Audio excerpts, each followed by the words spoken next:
رب العالمین والعاقبۃ للمتقین الصلاۃ والسلام علی سید المرسلین اما بعد فاعوذ باللہ من الشیطان الرجیم بسم اللہ الرحمن الرحیم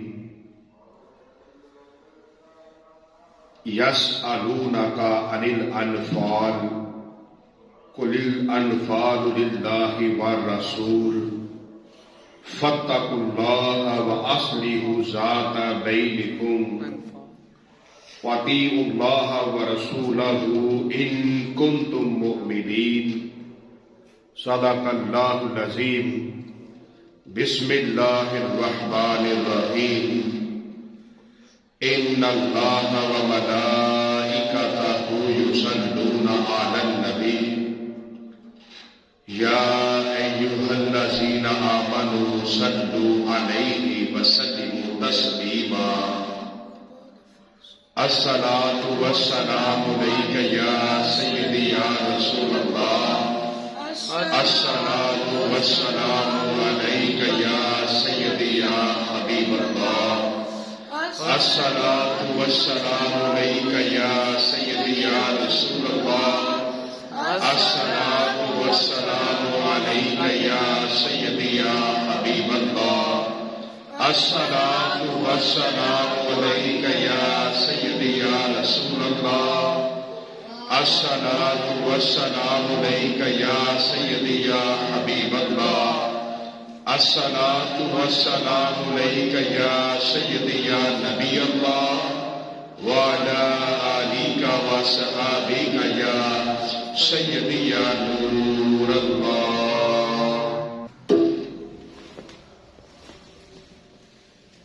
تمام تعریف و توصیف اللہ تبارک و تعالیٰ کے لیے ہے جو بڑا مہربان نہایت رحم کرنے والا اور 100 ماؤں سے بڑھ کر اپنے بندوں سے پیار کرنے والا رب ہے، جس نے اپنے فضل اور اپنے کرم کی چادر سے اپنے بندوں کو ڈھانپ رکھا ہے۔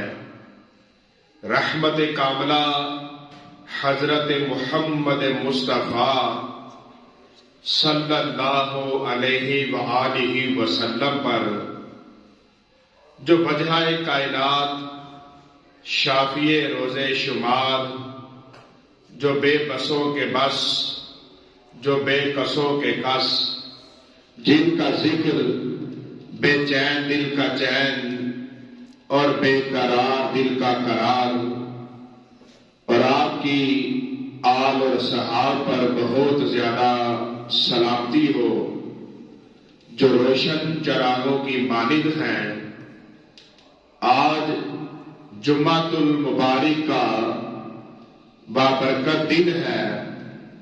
اللہ تبارک و تعالیٰ کی بارگاہ میں دعا ہے کہ آج کے دن اپنی اترنے والی رحمتیں، اپنی برکتیں اور اپنے فضل و کرم سے مجھے حاضرین کو اور امت مسلمہ کو مالا مال فرمائے۔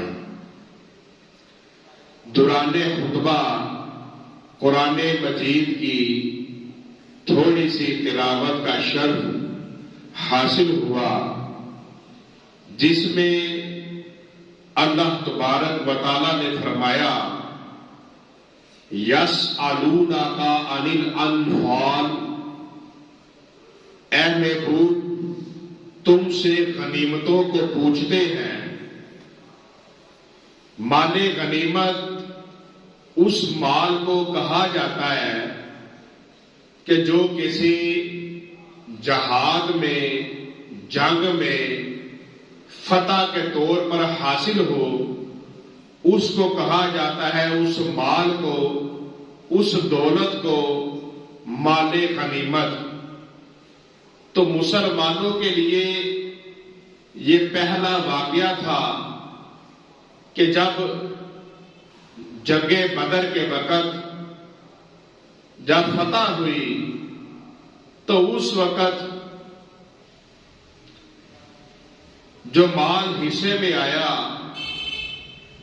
تو اس مال کے بارے میں مختلف لوگ مختلف سوچ رکھتے تھے، کیونکہ کسی کو پتہ نہیں تھا کہ اس کو کیسے تقسیم کرتے ہیں۔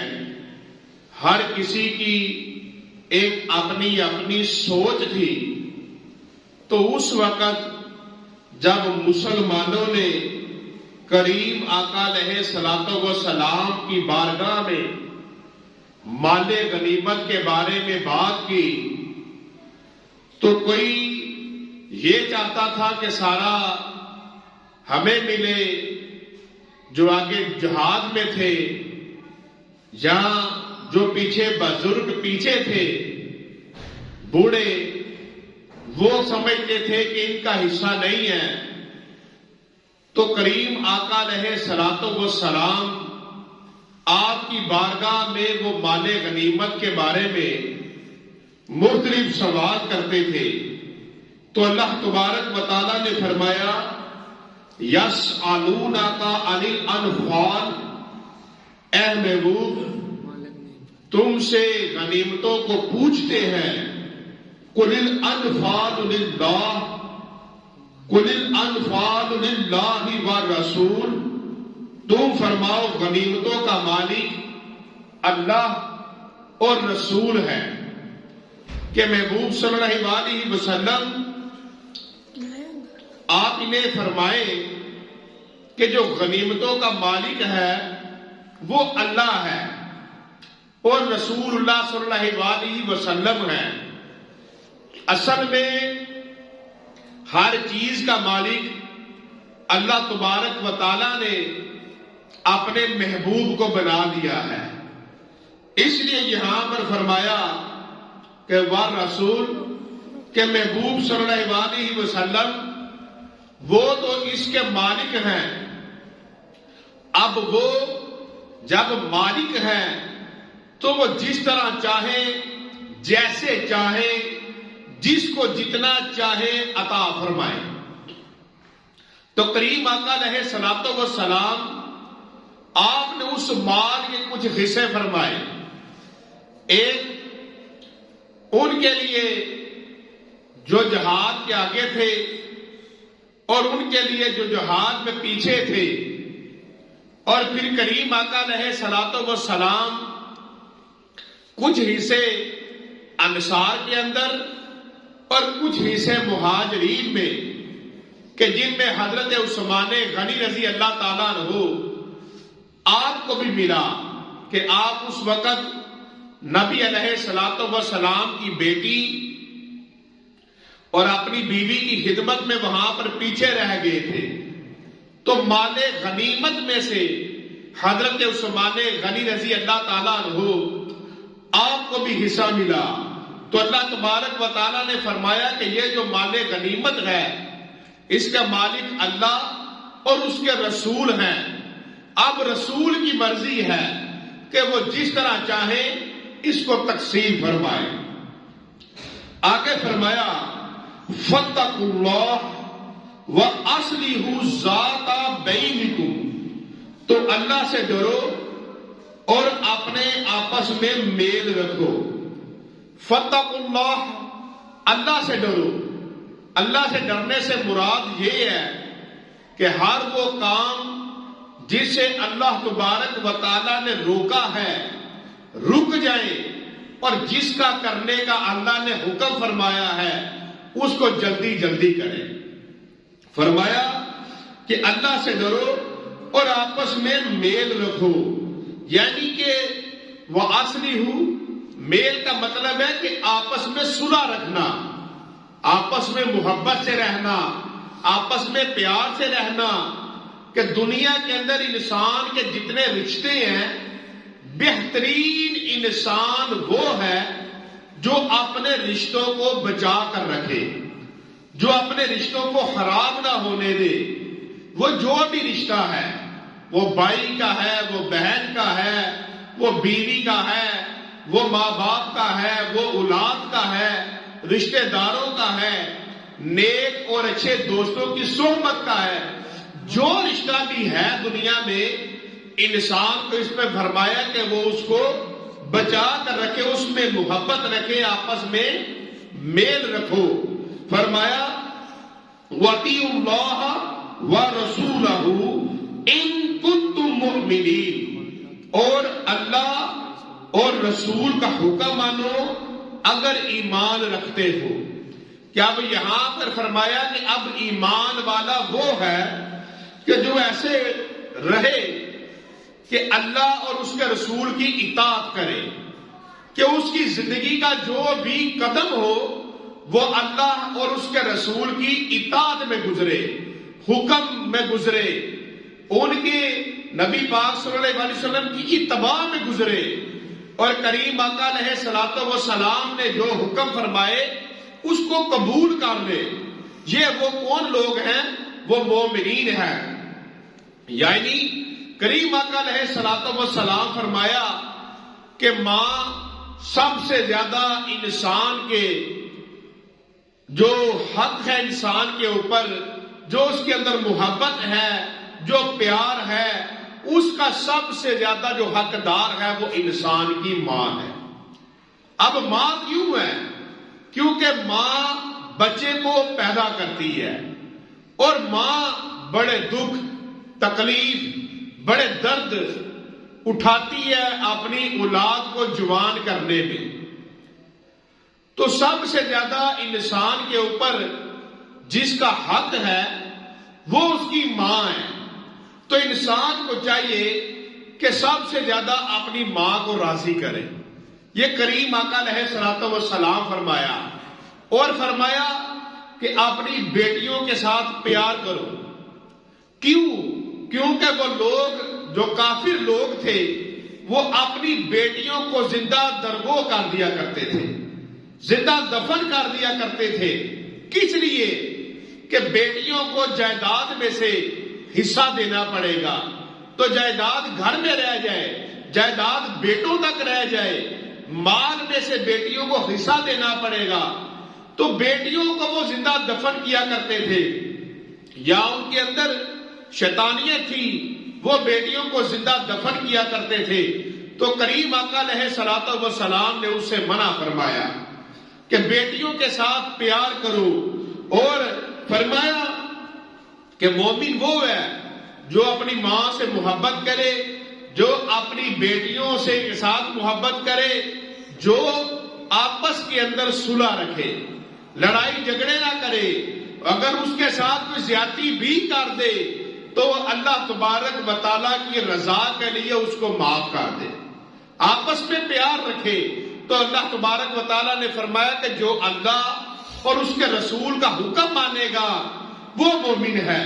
اور آگے فرمایا انما المؤمنون الذین اذا ذکر اللہ وجلت، فرمایا ایمان والے وہی ہیں کہ جب اللہ کو اذا ذکر اللہ، کہ جب اللہ کو یاد کیا جائے، کہ جب وہ اللہ کو یاد کرتے ہیں، اللہ کا ذکر کرتے ہیں۔ اب یہ ایمان والوں کی نشانی ایک یہ بھی ہے، ایک ایمان والوں کی نشانی آئی کہ وہ اللہ اور اس کے رسول کا حکم مانیں گے۔ اب دوسری آئی کہ جب وہ اللہ کو، ایمان والے اللہ کو یاد کرتے ہیں، اللہ کا ذکر کرتے ہیں، اللہ کا ذکر کرتے ہیں، وجلت قلوبہم، تو ان کے دل ڈر جائے۔ یعنی کہ جب اللہ کو یاد کرتے ہیں تو ان کے دل کے اوپر وجل طاری ہوتا ہے، ان کے اوپر اللہ کے ڈر سے خوف آتا ہے، ان کی آنکھوں میں آنسو آتے ہیں، وہ روتے ہیں۔ حضرت غوث اعظم حضرت شیخ عبد القادر جیلانی رضی اللہ تعالیٰ عنہ، آپ اپنی کتاب کے اندر وجد کی 40 اقسام لکھتے ہیں کہ جیسے انسان کو حال ہوتا ہے، اور ایک اللہ کے ولی تھے، ان کے اوپر وجد کی کیفیت ہوئی تو انہوں نے ایسے ہاتھ ڈالا تو قمیض پھٹ گئی. تو کسی نے کہا کہ حضرت آپ کی قمیض پھٹ گئی, جیب پھٹ گئی. تو آپ نے فرمایا ہاتھ تو دل پہ ڈالا تھا لیکن آگے جیب آ گئی تو وہ پھٹ گئی. اور بعض کے جو انسان کے مختلف حال ہوتے ہیں, حضرت باجزید بستامی رحمت اللہ علیہ آپ کے وجد کے اندر جسم کے بڑے حال ہوتے تھے. تو 40 اقسام ہے وجد کی, سرکار غوث پاک لکھتے ہیں. اور اس میں ایک اقسام یہ بھی لکھتے ہیں کہ انسان کی آنکھوں سے آنسو جاری ہو جانا, یہ بھی وجد ہے. اور جب آنسو جاری ہوتے ہیں اللہ کے خوف سے, اللہ کے ڈر سے, تو ان کے دل ڈر جاتے ہیں, ان کے دل وجد میں آ جاتے ہیں. اور فرمایا کہ ان کے دل ڈر جائے. وَإِذَا تُلِيَتْ عَلَيْهِمْ آيَاتُهُ زَادَتْهُمْ ایمانا وعلی ربہم فرمایا ایمانا وعلی ربہم یتوکلون. فرمایا اور جب ان پر اس کی آیتیں پڑھی جائے ان کا ایمان ترقی پائے اور اپنے رب ہی پر بھروسہ کرے. اب ایمان والوں کی نشانی کیا ہے کہ جب ان کے سامنے قرآن پڑھا جاتا ہے تو ان کے دل ڈر جاتے ہیں, ان کی آنکھوں میں آنسو آتے ہیں. حضرت ابوبکر صدیق رضی اللہ تعالیٰ عنہ آپ کے سامنے کچھ لوگ آئے تو قرآن مجید کی تلاوت ہوئی. جب قرآن مجید کی تلاوت ہوئی تو وہ لوگ زور زور سے رونے لگے, ان کی کیفیت بڑی تھی. تو صدیق اکبر رضی اللہ تعالیٰ عنہ آپ فرمانے لگے کہ جب ہم بھی نئے نئے دائرہ اسلام میں داخل ہوئے تو قرآن پاک کی تلاوت سنتے تو ہمارا حال بھی یہی ہوتا کہ ہم بھی اسی طرح روتے. اور فرمانے لگے کہ آج ہمارے دل سخت ہو گئے ہیں. اب دل کے سخت ہونے سے مراد کیا ہے؟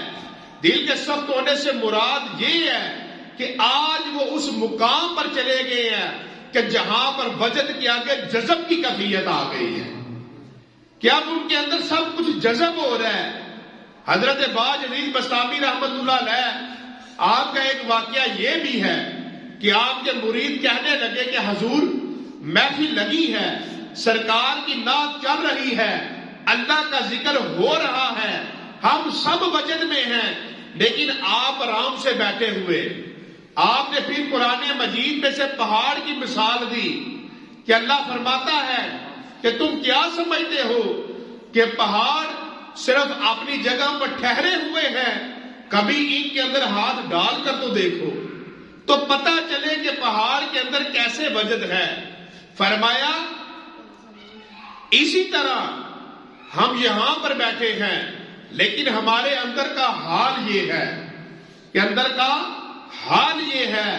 تو حضرت صدیق اکبر رضی اللہ تعالیٰ عنہ اصل میں آپ کی اس وقت جذب کی کیفیت تھی. تو فرمایا ایمان والے وہی ہیں کہ جب ان کے سامنے قرآن پاک کی تلاوت ہوتی ہے تو وہ ڈر جاتے ہیں. اور ان کی ایک بات یہ بھی ہے کہ وہ ہر بات کے اندر, ہر معاملے کے اندر, ہر چیز کے اندر یتوکلون اپنے رب پر بھروسہ رکھتے ہیں, اپنے رب پر توکل رکھتے ہیں. اپنی زندگی کو کبھی کوئی پریشانی آ جائے تو گناہ کی طرف نہیں جانے دیتے. اپنی زندگی کو کبھی دکھ آ جائے تو رائے حق سے ہٹتے نہیں ہیں. اپنی زندگی کو کبھی وہ کسی عیب کی طرف لے کر نہیں جاتے. پریشانی آ گئی, آج پیسے نہیں ہیں یا کوئی بات ہو گئی تو وہ حرام کی راہ پر نہیں جاتے بلکہ ایمان والے اللہ پر توکل کر کے بیٹھ جاتے ہیں. اور جب وہ اللہ پر بھروسہ کرتے ہیں تو اللہ تبارک و تعالیٰ پھر اپنے غیب کے خزانوں سے اپنے بندوں کی مدد فرماتا ہے. آگے فرمایا اللہ تبارک و تعالیٰ نے الذین یقیمون الصلاۃ, فرمایا وہ جو نماز قائم رکھے. ان کی ایک نشانی یہ بھی ہے ایمان والوں کی کہ وہ نماز بھی پڑھتے ہیں کہ جب نماز کی اذان کی آواز آئے تو وہ سب کچھ چھوڑ کر وہ اللہ کے گھر کی طرف چل پڑتے ہیں. اور انسان کے ساتھ سب سے پہلے جو سوال ہوگا وہ نماز کا ہوگا، اور نماز جس کی پوری ہوگی قبر کے اندر بھی اس کی ساری خیر ہوگی، اور جس کی نماز پوری نہیں ہوگی اس کو وہاں پر پریشانی ہوگی۔ تو بہترین انسان وہ ہے کہ جو جب اذان کی آواز آئے، حضرت عائشہ صدیقہ رضی اللہ تعالیٰ عنہا آپ فرماتی ہیں جب اذان کی آواز آنی تو قریب آقا علیہ الصلوۃ والسلام ہمارے درمیان میں سے ایسے اٹھ کر چلے جاتے جیسے ہمیں پہچانتے بھی نہیں، یعنی نماز کے ساتھ اتنی محبت۔ اور جب قریب آقا علیہ الصلوۃ والسلام دنیا سے تشریف لے کر جا رہے تھے، ظاہری طور پر پردہ فرما رہے تھے، تو آپ کے ہونٹ ہل رہے تھے، تو فرماتی ہے میں نے اپنے کان آپ کے چہرہ مبارک کے قریب کیے تو میں نے سنا کہ قریب فرما رہے تھے کہ اے میری امت نماز نہ چھوڑنا، نماز نہ چھوڑنا، نماز نہ چھوڑنا، نماز پڑھتے رہنا، نماز نہ چھوڑنا۔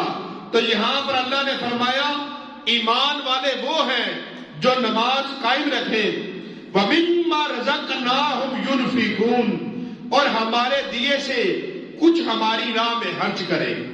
کہ ان کی ایک نشانی یہ بھی ہے کہ اللہ تبارک و تعالیٰ نے ان کو جو دیا ہوتا ہے، ایمان والے وہ ہوتے ہیں وہ اللہ نے جو دیا ہو وہ اس میں سے اس کی راہ میں خرچ کرتے ہیں۔ اور بعض لوگ سوچتے ہیں کہ ہمارے پاس تو ہے ہی تھوڑا، اب ہم کسی کو کیا دیں، لیکن ایمان والے یہ کبھی نہیں سوچتے۔ ان کے پاس اگر کوئی سائل آ جائے وہ اپنے تھوڑے سے بھی نکال کر، تھوڑے مال سے بھی نکال کر سائل کو خالی نہیں جانے دیتے۔ حضرت فاطمہ الزہرا رضی اللہ تعالیٰ عنہا ایک دن حضرت مولا علی مشکل کشا آپ کو اپنی قمیض مبارک دی اور فرمایا علی یہ میری قمیض لے جائیں اور اس کو بیچ کر حسن حسین کے کپڑے لے آئے، ان کے لیے کچھ لے آئے۔ اب گھر میں کچھ نہیں تھا کریم آقا علیہ الصلوۃ والسلام کی بیٹی کے، تو کریم آقا علیہ الصلوۃ والسلام کی بیٹی آپ نے قمیض مبارک دی تو مولا علی لے کر اس کو چلے گئے۔ جب لے کر چلے گئے تو وہ 6 درہم کی بازار میں بیچ دی۔ جب 6 درہم کی بیچی تو 6 درہم لے کر چلے تو راستے میں ایک فقیر ملا، کہا کوئی ہے اللہ کے نام پر دینے والا؟ کہنے لگا یا علی میری مدد کرے۔ تو مولا علی مشکل کشا نے وہ 6 درہم نکالے اور فقیر کو دے دیے۔ جب دے دیے آگے چلے تو ایک شخص کھڑا تھا جو اونٹنی بیچ رہا تھا، پوچھا کتنے کی ہے؟ وہ کہنے لگا 60 درہم کی۔ آپ نے 60 درہم میں وہ اونٹنی لے لی، 6 درہم صدقہ کر دیے اور آگے 60 درہم کی اونٹنی ادھار لے لی۔ لے کر آگے چلے تو ایک خریدنے والا مل گیا، کہنے لگا آپ نے اس کو بیچنا ہے؟ آپ نے فرمایا ہاں بیچنا ہے۔ اور کتنے کی ہے؟ آپ نے فرمایا 66 کی۔ اس نے کہا لائے مجھے دے دے۔ اس نے 66 درہم میں خرید لی۔ آپ نے 66 درہم میں سے 6 درہم پرافٹ اپنی پاکٹ میں ڈالا، جیب میں ڈالا، اور 60 درہم دینے کے لیے اس بندے کو ڈھونڈنے لگے۔ اب وہ بندہ نہ ملا تو ڈھونڈتے ڈھونڈتے ڈھونڈتے مولا علی مشکل کشا پھر دروازے مصطفیٰ پر چلے گئے اور جا کر ساری بات بتائی تو کریم آقا علیہ الصلوۃ والسلام نے فرمایا اے علی میرے پاس جبرائیل آئے تھے اور انہوں نے فرمایا کہ وہ جو مانگنے والا تھا، جو سائل تھا، وہ رضوان جنت تھا، اور فرمایا وہ بیچنے والے میکائیل تھے اور خریدنے والے جبرائیل تھے۔ تو جب اللہ کی راہ میں انہوں نے 6 درہم صدقہ کیا تو اللہ نے ان کو بڑا نفع بھی عطا کیا اور وہ لے کر بھی چلے گئے کہ انسان اگر اللہ کی راہ میں صدقہ دیتا ہے تو جیسے ہی وہ صدقہ دیتا ہے تو لینے والا آپ یہ نہ دیکھے سامنے سائل کھڑا ہے، بلکہ اللہ تبارک و تعالیٰ بروز حشر جب انسان کو قبر سے جب روز حشر حساب کے لیے اٹھایا جائے گا تو اس کو اللہ فرمائے گا یہ سارا احد پہاڑ جتنا یہ نیکیاں یہ ساری تیری ہیں. کہے گا مولا یہ تو میں نے کی ہی نہیں. اللہ فرمائے گا تو نے میری راہ میں صدقہ کیا تھا, میری محبت میں کسی کو دیا تھا, جب تو نے ایسے اس کو دیا تو وہ اس کے ہاتھ میں نہیں گیا بلکہ وہ رب کے قدرت والے ہاتھ میں آیا, اور پھر رب اس کو پالتا رہا اور آج یہ احد پہاڑ کے برابر ہو گیا. یہ سارا تیرا ہے, آج اس کی وجہ سے تو جنت میں چلا جا. تو مولا علی مشکل کشا آپ کے پاس 6 درہم تھے تو آپ نے وہ ہی دے دیے. یعنی اللہ تبارک و تعالیٰ نے جتنا دیا ہو اس میں سے بھی اگر انسان کے دروازے پر کوئی آ جائے تو فرمایا وَمِمَّا رَزَقْنَاهُمْ يُنْفِقُونَ, ہمارے دیے سے کچھ ہماری راہ میں خرچ کرے. أُولَئِكَ هُمُ الْمُؤْمِنُونَ حَقًّا, یہی سچے مسلمان ہیں. ان کے لیے درجے ہیں کہ جس کے اندر یہ ساری باتیں ہوگی کہ وہ اللہ اور اس کے رسول کے حکم کو ماننے والا ہوگا, وہ قرآن پاک کی تلاوت کرنے والا ہوگا, وہ نماز سے محبت کرنے والا ہوگا, وہ اللہ کی راہ میں خرچ کرنے والا ہوگا. فرمایا یہ وہی سچے مسلمان ہیں, اور جنت کے اندر سارے درجے انہی لوگوں کے ہیں.